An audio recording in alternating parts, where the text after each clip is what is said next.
মায়া ক্যান্সারের থেকেও ভয়ঙ্কর। মায়া কখনো শব্দ করে আসে না, সে আসে নীরবে। কোমল হাত রাখে কাঁধে, চোখে ঢেলে দেয় ভেজা আলো। মনে হয় এই তো জীবন, এই তো আশ্রয়।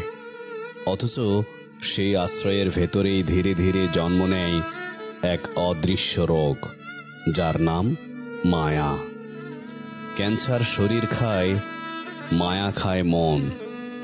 ক্যান্সার ডাক্তারি রিপোর্টে ধরা পড়ে, মায়া ধরা পড়ে না কোনো পরীক্ষায়। সে বাসা বাঁধে স্মৃতিতে, অভ্যাসে, মানুষের মুখে আর নিজের অক্ষমতায়। মায়া আমাদের শেখায় অপেক্ষা করতে, যার জন্য অপেক্ষা করা উচিত নয় তার জন্য। শেখায় বিশ্বাস রাখতে, যেখানে বিশ্বাস রাখার কোনো কারণ নেই সেখানেও। আমরা জানি কেউ আমাদের গুরুত্ব দেয় না, তবুও তার একটি বার্তার আশায় সারাদিন ফোনের স্ক্রিন জ্বলে আর নেভে। আমরা বুঝি কেউ আমাদের পাশে নেই, তবুও তার ছায়াকে পাশে কল্পনা করে হাঁটি। এভাবেই মায়া আমাদের বাস্তবতা থেকে দূরে সরিয়ে দেয়, ভেতরের শক্তিকে দুর্বল করে দেয়, আর আত্মসম্মানকে নীরবে ক্ষয় করে। মায়া মানুষকে বেঁধে রাখে অদৃশ্য শেকলে, যে শেকল চোখে দেখা যায় না, কিন্তু হাঁটতে গেলে পা আটকে যায়। আমরা এগুতে চাই, কিন্তু পুরনো স্মৃতি টেনে ধরে। আমরা নতুন স্বপ্ন দেখতে চাই, কিন্তু পুরনো মুখগুলো ঘুমের ভেতর এসে দাঁড়িয়ে যায়।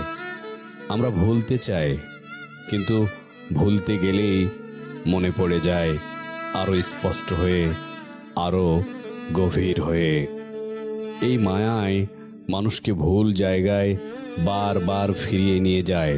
যে দরজা একদিন আমাদের অপমান করেছে, আমরা আবার সেই দরজায় কড়া নাড়ি।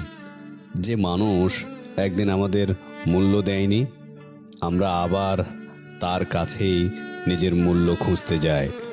মায়া আমাদের সাহস কেড়ে নেয়, আত্মমর্যাদা কমিয়ে দেয়, আর মনে করিয়ে দেয় তুমি একা, তুমি অসহায়, তুমি ছাড়া তার কিছুই নেই। কিন্তু সত্য হলো, মায়া যতই ভয়ঙ্কর হোক, তার চিকিৎসা আছে। সেই চিকিৎসার নাম নিজেকে ভালোবাসা, নিজের ভেতরের শক্তিকে চিনে নেওয়া, বুঝে নেওয়া যে পৃথিবীতে কারো জন্য থেমে থাকলে পৃথিবী থামে না, সময় থামে না, জীবনও থামে না।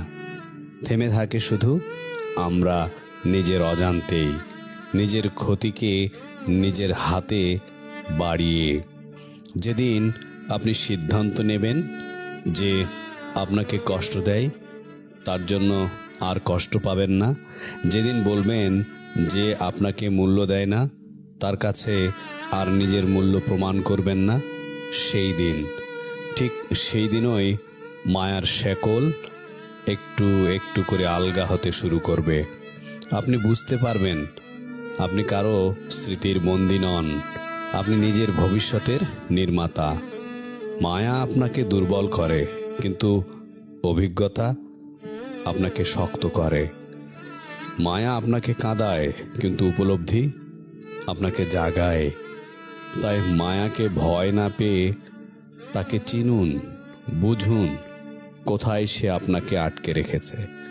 তারপর ধীরে ধীরে ধীরে ধীরে নিজেকে ছাড়িয়ে আনুন সেই বাঁধন থেকে। কারণ জীবন খুব ছোট, কারো জন্য নিজেকে হারিয়ে ফেলার মতো ছোট নয়। আপনার হাসি, আপনার স্বপ্ন, আপনার সম্ভাবনা, সব কিছুই এত মূল্যবান যে কোনো মায়ার কাছে তা বন্ধক রাখা যায় না। মনে রাখবেন, মায়া ক্যান্সারের থেকেও ভয়ঙ্কর হতে পারে যদি আপনি তাকে নিজের ভেতরে বাসা বাঁধতে দেন।